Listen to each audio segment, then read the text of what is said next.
Hi, everyone. Welcome back to Mine What Matters. This is Nikki and Liz, and we are so giggly. We are in a special place today. When are we not? People, here's the deal. We've had a day, okay? We've had a week. I've been at urgent care twice today. Had to be EpiPenned. And I met a sweet angel baby soul, Deborah.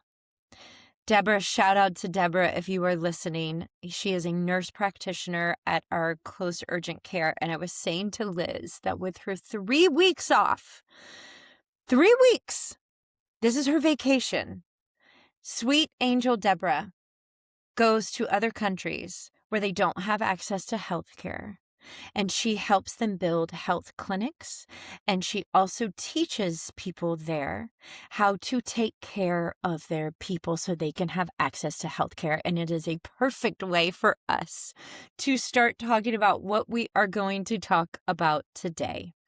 Access to health care. Why legislation is the lever. What is the scale of the crisis? Why legislation matters in caregiving? Why are we so uncomfortable talking about politics? I mean, I'm not, but that's because I was, like a 10-year-old child that was, standing on my desk in school and with my fist in the air screaming union. I have been like this since I was in preschool, guys. So the things that they always said not to talk about at the kitchen dinner table, money, religion, politics, I talk very openly about all of them. And here's what I would need, and I really wanted to come on here with Liz today. She's going to talk about a call to action that she talked about the other day on one of our posts. And then she did a video following that up, because it's complicated and it's hard and it's nuanced, especially when you're a caregiver and you are in the thick of it. Right. But also, I wanted to use this moment to talk about why we are also going to be talking about that. Why legislation matters in our caregiving crisis and why we all have to get comfortable educating ourselves on these issues and also being comfortable having conversations around them, even and especially with people who may, out of the gate, disagree with you, right? Yep. Don't let that stop you. It never stops me. I think we can all be, I think about it all the time. The founders of this country, they all, had different beliefs and different values and different everything, but they all had to sit around a table for days and hours to figure out the best way forward for our country. And we are missing that right That's now it. in our country. That is what we are missing. And, the truth of the matter is I think that we are all under some kind of idea because a lot of people do feel this way. They want one point of view and that is it. Yeah. They don't want anybody else at the table. And I think that those are often the loudest people in the room.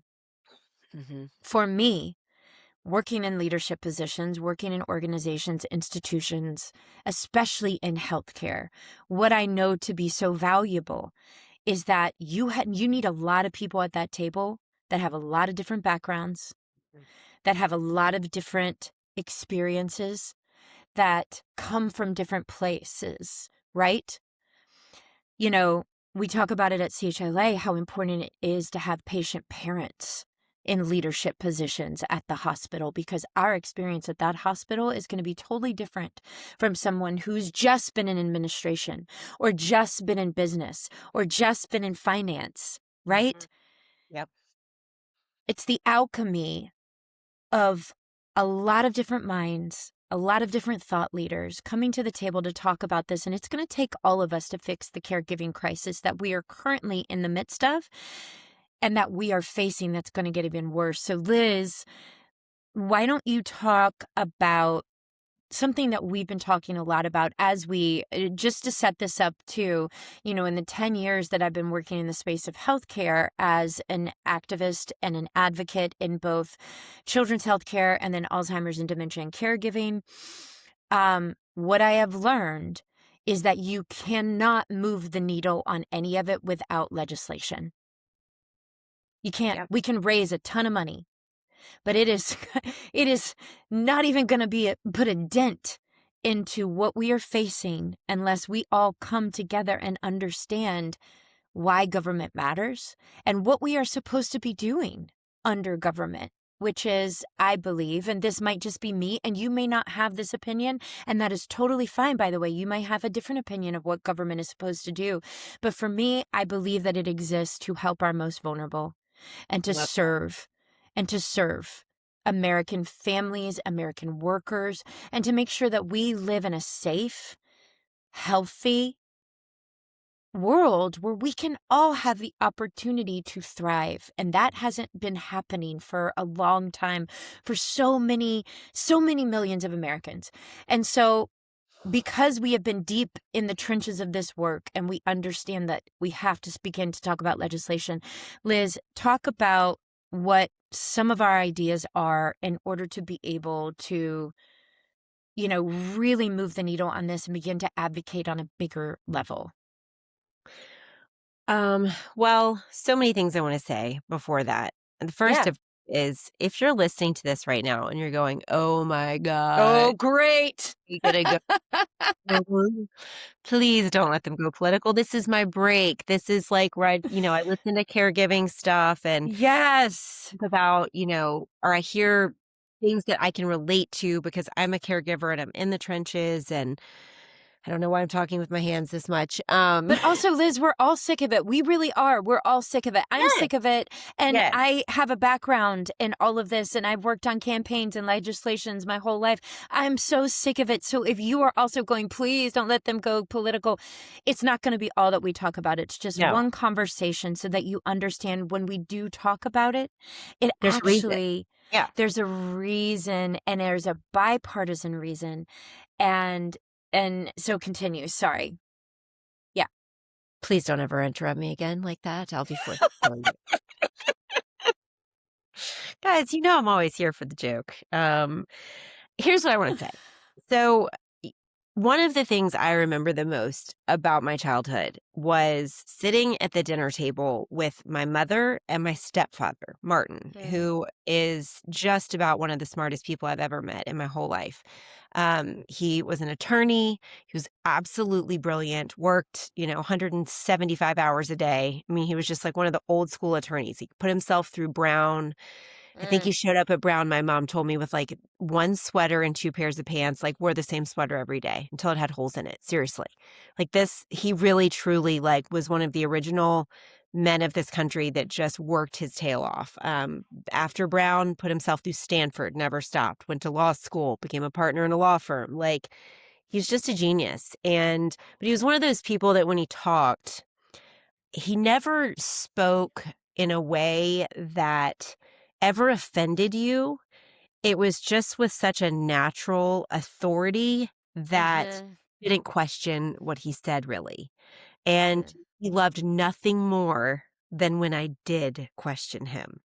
And we would sit at these dinner tables for hours. I mean, I'm talking like what 16-year-old, high school cheerleader comes home to like bolognese. My mom was just a saint. She made the most incredible meals every single night after working, a full day, by the way. P.S. So do you. Well, not as good as her, but they, they'd open a bottle of wine. One would turn to two. That's probably why she got Alzheimer's. But No.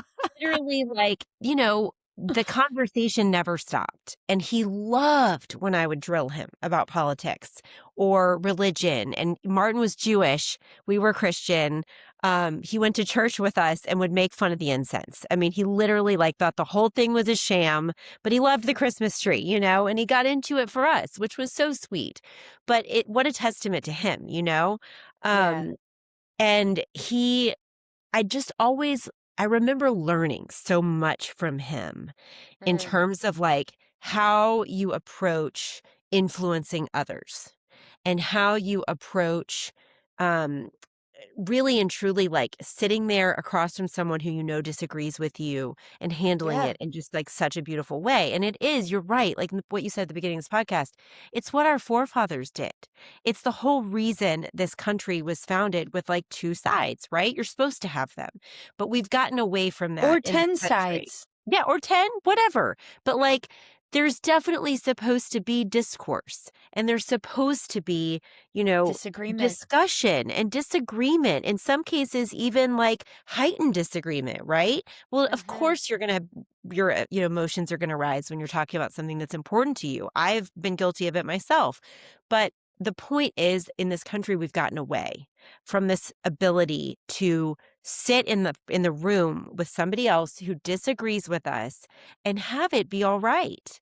And just have there be a discussion, but then at the end of it be like, okay, well, that was fun. I liked that. Like sometimes Hunter and I have gotten into this. We'll be on a date night or something and we're disagreeing and he'll be like, can we just have our date? Like, can we not do this? I'm like, I enjoy this. I spent my childhood doing this. Like, this is fun to me. I could debate all night long. But what I'm going to say to you guys is before I started this nonprofit, and trust me, I am getting there. This is important though, because I think it talks a lot about you and I's relationship over the last 6 years to explain this. But, when I was really in the trenches taking care of my mom, politics was the last thing I gave a, rat's turd about. And I never even turned on the news, honestly. Like, it was too depressing. I was like, my life's already depressing. I can't take any more. And I really sort of like rolled with that for a long time. And it wasn't until after my mom died, frankly, that you called me out on it one day and were like, it's really kind of like not great of you to say I don't care and that I'm not on a side, because the truth is everything about our lives Everything. is involved in this. And for you to not care really like kind of is stepping on the backs of people who don't have a choice and who are having these choices made for them. And it really woke up something inside me. And I've been really different since then. You have. Yes. It's like been a pretty radical change for me. And I think not because I've been like brainwashed by everything and anything like you as one person have said, but just because I've opened my eyes and I've started learning and I've started taking the time to care again. And where I have really become the most passionate, and the reason that I'm trying to start this new movement is because, you can say this country has a lot of problems right now. And yes, Iran is a big freaking problem. And yes, guns are a really big problem. And a whole host of other women's rights issues. I mean, I could go down the list. We got a lot right now, right? But the biggest one, sincerely, and I think one of the largest that could essentially cripple this country is the care crisis. Healthcare. It's the care crisis and healthcare in general. It's our entire. Yes, it's crazy. It is. It is. It absolutely is. I mean, I am, Liz, number one, I'm so proud of you because, what I was trying to say when I said that to you, which you received, and you really did take that in and sit with it, which you absolutely could have been like, screw you, hung up the phone on me and gotten mad at me. And I would have been like, yeah, okay. But what I love is you just sat with that, and the reason why I care so much about it is like what I have learned is from the water that we drink to the food that we eat to our schools and what kind of education they're getting, to the roads, to the environment, to the air that we breathe, to caregiving, to healthcare, to our cost of medication, to insurance, to all of it. It all comes down to legislation. Yep. It does. And so when we don't care, we get our rights taken away from us. Yep. When we don't care to pay attention, bills are passed, legislation is passed, that is harmful to us as Americans. And what I have also learned is if you really sift through and you do turn off the news, I haven't put the news on since 2020. I read all my news. I do listen to podcasts. That's smart. But I can't turn it on. It makes my nervous system with all the noises and the boom, boom, boom, breaking news. I'm like, I can't. And also, to be perfectly honest, media's news is built out to, I mean, there's a reason that Fox News changed. Yeah, they changed themselves from being an organization that deals with news to an entertainment organization so that they can't get sued if they say something that's not true. which is not Well, okay. you could make a drinking game out of the number of times the news articles today say chilling. Like, Chilling or breaking or why do we have this, to and it's, scare the crap out of people? Like, I how was about just, tornado yeah, strikes Tupelo? I was It's just in tough, Europe. you know? I was just in Europe and in London and in Greece, and they come on to do the news, and it is, hi, welcome to whatever, and tonight The we are going to BBC. talk about the news. And it is almost so calming that you just go to sleep because there's no crazy sounds. There's no, like fighting with each other back and forth. It's just they very calmly tell you about the news of the day. And so, and also, I don't want to turn on CNN and listen to it. I don't want to turn on MSNBC and listen to it. I don't want to turn on any of it and let it activate my nervous system. And also what I know, that there are companies with a lot of money that are putting money into this for certain messages to be pushed forward. And that is happening on all sides. Okay. Yep. I go to Ground News, which if you've ever heard of it, it is complete bipartisan. It is not any side. You can go to Ground News. You can look up any issue and it'll show you where the blind spots are for Democrats on this, where the blind spots are for Republicans on this, and what is actually happening, where the misinformation is, what is the truth of the situation. And it's the one site. It's called Ground News. Go to it. I get most of all my news from there. And then I listen to a handful of podcasts and I stay mainly caught up on what is happening on the issues that I care most about. And for me, it is healthcare, healthcare, healthcare, caregiving, because I do believe that this is the most important issue, just as you said, that is facing our nation. And I just want to throw out a few numbers. So 63 million U.S. adults, and this is in 2025, 63 million U.S. adults care for a spouse, an elderly parent, a relative, or special needs child. And that number is going to double over the next 10 years. Yet the portion of family caregivers who were paid was under 25% in nearly every single state, with a lot of states as low as 10%. I bet it's lower Okay. than that. I bet it's even lower. Well, it is now, right? With the legislation that was passed last year with the One Big Beautiful Bill, it is lower, and then it's going to be substantially lower after November. The economic reality is staggering. And if you are a woman, please hear me when I say that 42% of 455,000 women had to voluntarily exit the labor market in 2025 because of the high cost of caregiving and caregiving responsibilities.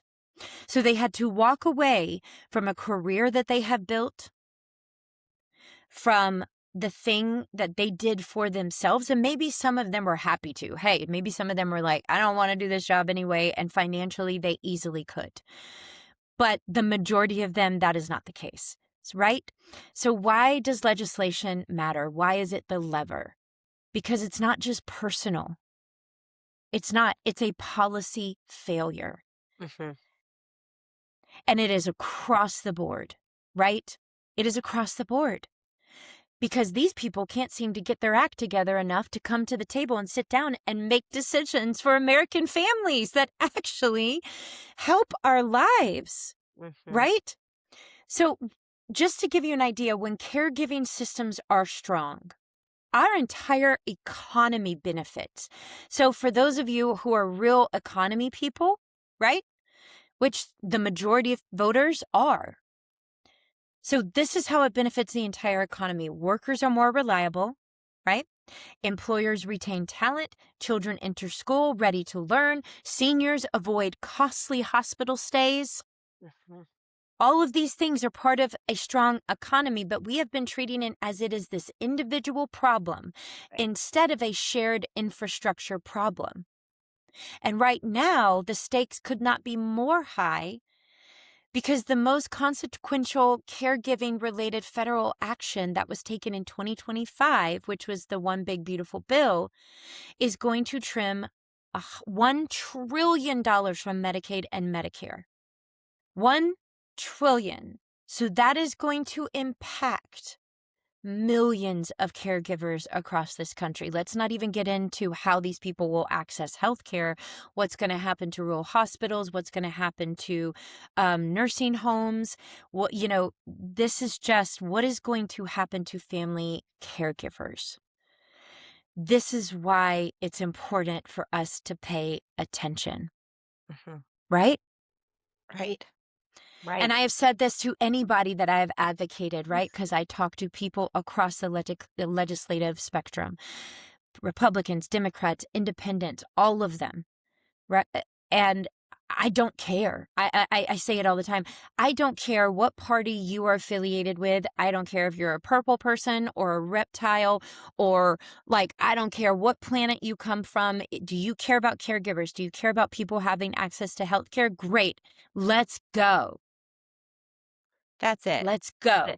That's it right there. It's the collective action of one body that is going to make a difference. And when you talk about waste and you talk about cost, I think what so many people don't realize is how much of their own financial freedom is going to be stripped from them when they enter a caregiving crisis of their own as a family.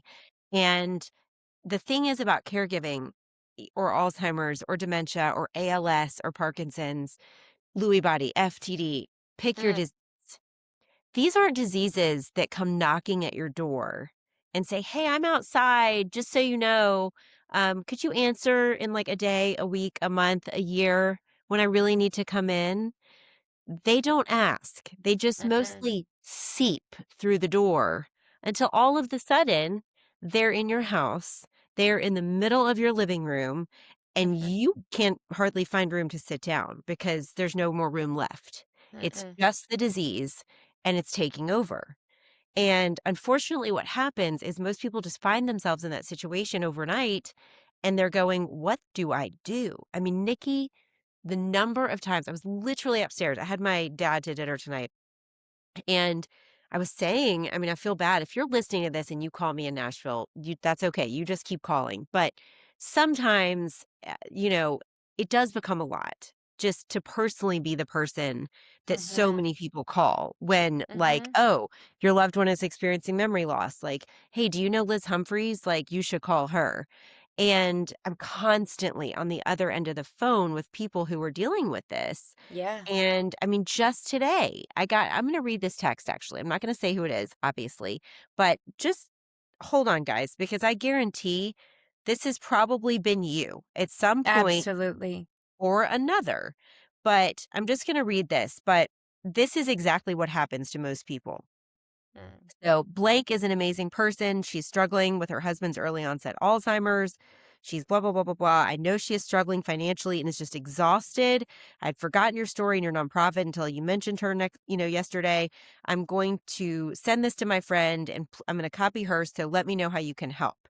Then she says, "Thank you so much. We are in limbo.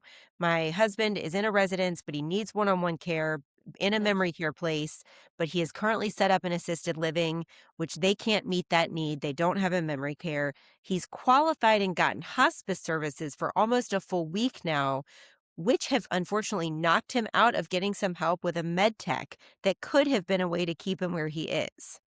So there it is. You think you're making a good choice for your loved one in order to increase their Yeah. care, and you're unknowingly making a decision that could either null and void part of your Medicare coverage, part of your Medicaid coverage if you've spent down your own resources, or potentially even triggering an insurance issue. And the problem is nobody realizes it, right? Until they're in this space. So that was a very long-winded way of saying, if you don't care about this now, you're going to care about this by the very nature of statistics. If 1 in 3 people over the age of 65 are going to get Alzheimer's, you do the math on that. 1 in 3. And if it's not Alzheimer's, it might be cancer. It might be Parkinson's. God knows if you live near a golf course, good luck with that. I'm next to 2 apparently and can kiss my ass goodbye because I don't know. The statistics on that are just dreadful. I don't know if you Yeah. saw Annie Fenn's post about that, but Oh, the yeah. truth is we're all going to be dealing with some sort of caregiving, and nobody wants to care about it until they're Mm-mm. in it. Then all of a sudden they care a lot. So the truth of the matter is the time is now, guys, to really get involved and to pay attention to the things Nikki and I are about to tell you, because this is our chance. We have the midterm elections coming up in November, and while I don't really know what's possible anymore in Washington, I have to hope and I have to Mm-hmm. pray that if enough of you will pay attention and to help us. And Nikki, you've got some crazy fans. Like, come on, Hallmark. Like, you guys are the most legit things out there. Like, we They're can do the this. best. They're And the best. especially if you go get a friend to go with you to do what we're going to ask you to do. Like, I mean, the sky's the limit. And friends, I hate to tell you, but there aren't any other nonprofits doing this either. Like, they're all in their own lane. Cancer wants to help cancer. They want funding for cancer. I was just talking with a friend who is a lobbyist in Nashville a couple days ago, and she said, I was with this senator, probably 5 or 6 years ago. He's not in office anymore. And he's like, why are all of the different diseases coming to me at different times, wanting the same thing? But they're all Mm. setting up different meetings and they're all asking for the exact same financial stuff. Why aren't you all getting together and coming to me for this one thing? It would be a lot easier and you'd probably get more money. And when she said that is when I was like, all right, damn it. I don't know how many people at this point have told me that my model for this nonprofit is not sustainable. You can't give cash grants to people. They're probably going to use it to smoke drugs and, whatever. You can't just do that. It's not sustainable. It won't make a lasting difference. Well, you know what? I have 350 emails and letters, handwritten cards even, and videos from people who it's made a hell of a lot of difference with. Huge difference in their lives. And I don't really care if anybody else tells me that this is not going to work or that nobody's going to listen. I had somebody else write me a terrible email saying, this is the worst email I've ever read. I used to be a community organizer. And this is one I sent to like 1,000 people, like anybody who's ever signed up for our website. Apparently she used to be some sort of like real deal, like organizer in Washington. And she's like, if I wasn't up to my eyeballs with caregiving, I would, dredge your email with a fine tooth comb, but this is the most B-league, second rate, pissant thing. You didn't use the right font, and anybody that's worth a damn could have gotten on ChatGPT and used best practices for, getting people involved. But she's like, this is pathetic. And it just makes my heart hurt more knowing that the only people who are trying are doing a pathetic job. And I was like, oh yeah. I've got to send you a copy of this. It was incredible. And I just was like, well, shit. Like, here I am. Like, I'm trying. You're trying. Like, we're at least trying to do something. We're Can I trying to also guys. can I also say this? This is something that I say to people all the time. Guess what? The ways that you've been doing things, the ways that the system has been set up, guess what? It has failed all of us. Yeah, it's not looking too good. So why not Why not? actually Tell them what we're trying to inject do. Just try. Tell them.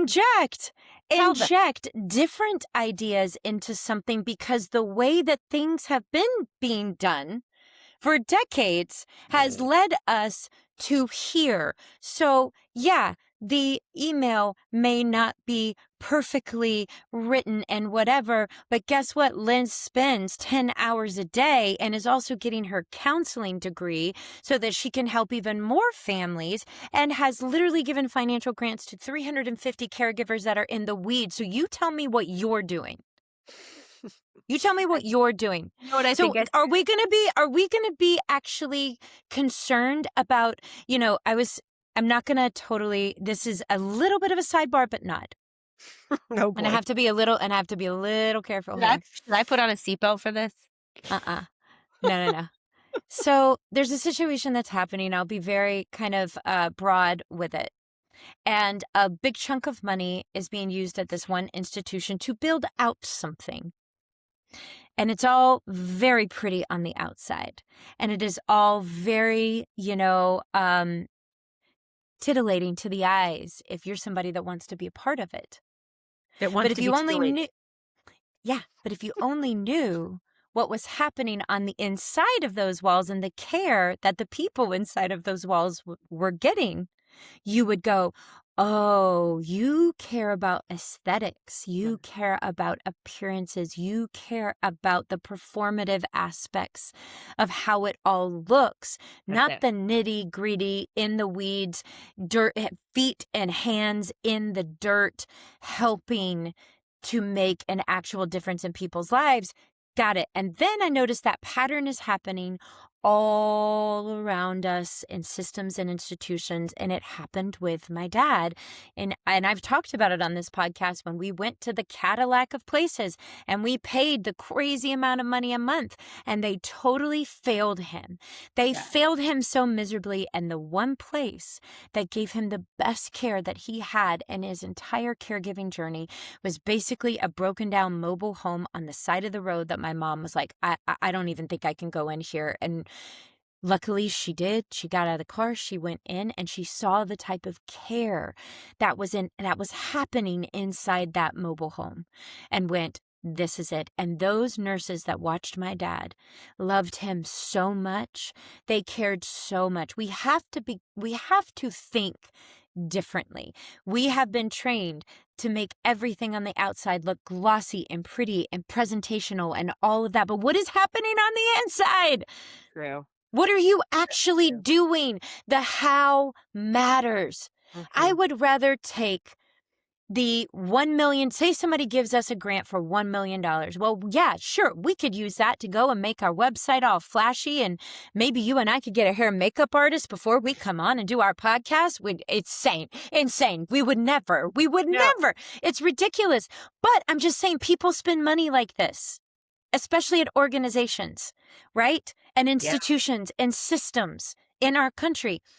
And they make it look all pretty and glossy and something you want to be a part of. But what are they actually doing behind those doors? That's it. That's it right That's what matters most.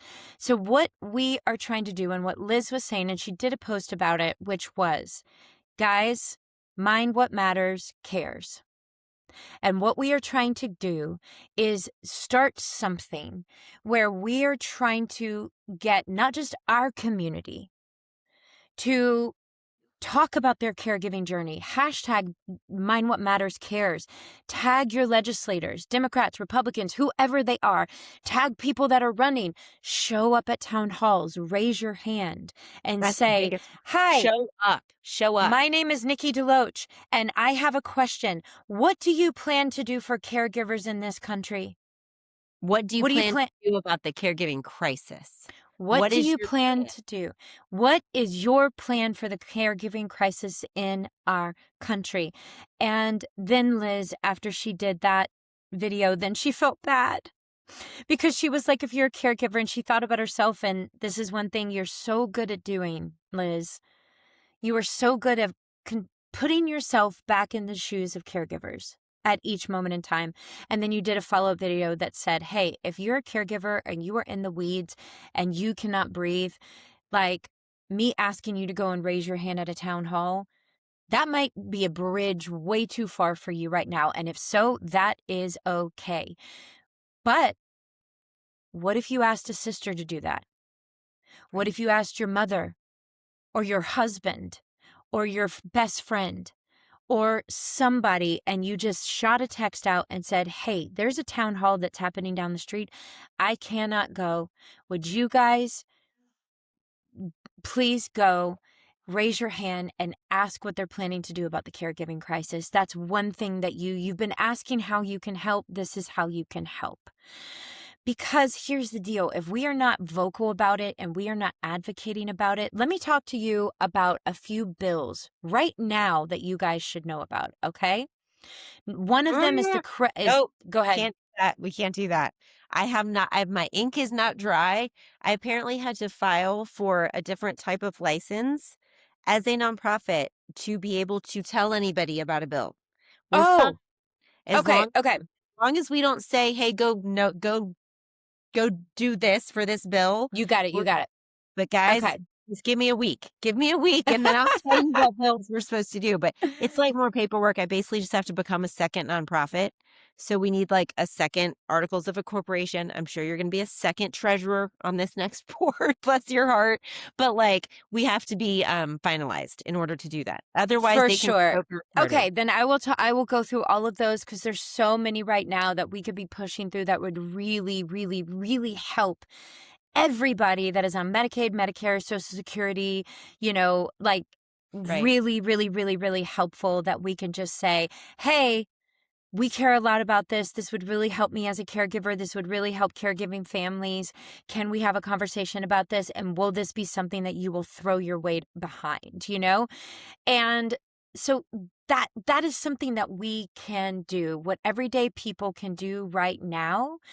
One of the things that Liz and I would love is to any opportunity that you have. I know for me, especially being on the advocacy committee for Children's Hospital Los Angeles and being a patient parent, I share our story all the time, right?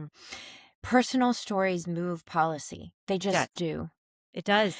In fact, hang on. Can I tell you this? Yeah, Speaking please. of stories, Rachel, the same lobbyist I was telling you about, told me that Tennessee just lost their funding for a caregiving bill that was passed several years ago. That was a big deal. It gave caregivers like actual dollars. It wasn't a ton, but it was enough. It was something. Anyway, It was something. And the reason they lost it is because ALS had like 20 advocates on that floor of that building downtown every day, like every day. And I think the ALS Association brought up like a few advocates one day. It matters. Believe it or not, these politicians, if they hear your story repeatedly, and you are obnoxious, they will listen. But it does take collective action, and it does take constant collective action. This is not something we're asking you to like post about once and then be like, oh, I did a good deed. Like, nope, sorry guys. This is like from now until November, you have got to like pick up your cross and walk with it and be like, okay, I'm in. Like I'm in. I want to be a part of change. And unfortunately, that's what it's going to take. This is not a one-time ask. It doesn't have to be every day, but like once a week. And particularly with getting your friends involved, like make it a fun girls' night. Seriously, like what could be more hilarious than going and getting margs and getting your friends fired up on like, 2 or 3 and then marching your way into a town hall that you find and all 5 of you raising your hand, the Karens in the back. What are you doing about the care crisis? Like we love it. Like video yourselves, dress like animals. I don't care. Wear those big obnoxious blow ups, like so that nobody can miss you and have one of your friends video it. Like try and have fun with it. I mean, God only knows. The government's having fun with us. Let's have a little bit of fun with that. Well, one thing I did learn, you said something that I find that I learned when I first started doing social justice work, community work when I was in my early 20s. And the women that I got to train under and learn from, the one thing that they always talked about is that the one thing you cannot let any of this, the powers that be essentially do is steal your joy and your why. Because once they have taken your hope and your joy and your why, they have taken everything, right? And it is incremental. Change does not happen overnight. It is incremental. And so it is little actions that we can do, one thing a week, right? That can actually move the needle. I mean, you guys, I am one of those people, and I don't expect anybody to be in my category where I am calling my congressional person like so many times a week. Hi, it's Nikki DeLoach. Yeah, the one that lives down the street. Anyway, like I call all the time to make sure that they understand. You're such a big fat liar. You're like on your bike at 6 a.m, like out front of this guy's house, like do do do do do do, like Gladys Kravitz, It's me. like I brought a pie. I brought a pie. Wouldn't you like a homemade chocolate chip pecan pie? Yes, I would love a minute to talk about caregiving and healthcare in America. Can you please take 5 minutes to listen to me? I'm a little nuts. Yeah, totally. I I am. prefer the word passionate, but I seriously, am very, very, very, very passionate about it because I understand how necessary it is, right? that's it. That's So it. And so you guys, you would be passionate too. If you had spent 10 oh, years of your life caring for somebody and watching them die every single day, little by little, you would be too, is the thing. My finances were absolutely. not bankrupted by my mother's death, but I can only imagine what it would have felt like to have gone through that and lost everything in the process. Oh, And that is the and reality. That is the reality. And that's really, this all started from a post I did. I was trying to freaking grow our following like Neil Shaw. I mean, my God, I was like off my hinges. I was walking through a Walgreens, videoing myself like, and guys, look on aisle 4, this is where you get, your adult diapers and your Metamucil. And oh my God, if I'd only had this risen toilet for my mom. I mean, I felt like a complete and utter clown. I've said that before. I loved it. But when I realized, oh my gosh, the cost of this is so insane. And this is just Mhm. the very beginning. Yeah, it's just the point is everything is so astronomically expensive. Everything from the things you need to take care of your loved one physically to the cost of the drugs that take care of them mentally, half of which don't work anyway, and that's an entire other podcast episode. Yeah. Um, it's just, guys, it's all gotten so out of control, and it's so hard for anybody to manage. And the truth is, you just shouldn't have to. You shouldn't have to manage this much on your own, No. feel this isolated from your community in terms of asking for support and getting support. You Absolutely shouldn't not. have to stay with your loved one 24/7 and not leave your house or your loved one for a decade. That's just, it's insanity that that is going on in this country, and it's not fair. And to people who are listening that are like, well, lots of parts of life aren't fair. That might be true, but the truth is this is 1 in 3 Americans now. This, we're not talking about 1 in 20 or 1 in 30 who's just having a rough go and maybe it's their fault because they didn't work hard enough or whatever and they're down on their luck. No, this is literally everyone this is going to affect. And so what we're asking from you is truly so simple. If you have been affected by cancer, if you have been affected with a special needs child, an autistic child who you take care of and will take care of, um, Down syndrome, cystic fibrosis, cerebral palsy, Alzheimer's, dementia, FTD, Parkinson's, Lewy body, all of these, ALS. all ALS. Yes, any of these diseases, if they have affected your family and your life, we are asking you, please attend a town hall. Maybe once a month would be a great goal over the next 6 months until the midterm elections. Bring friends, make a fun night out of it, but just attend these town halls, raise your hand, say say your name, have a friend film you or film yourself with your other hand. I've gotten real good at doing it, if the influencers can do it, so can Yes, you. we Uh, noticed in the aisle when you were looking at the diapers. You've gotten so God. very good.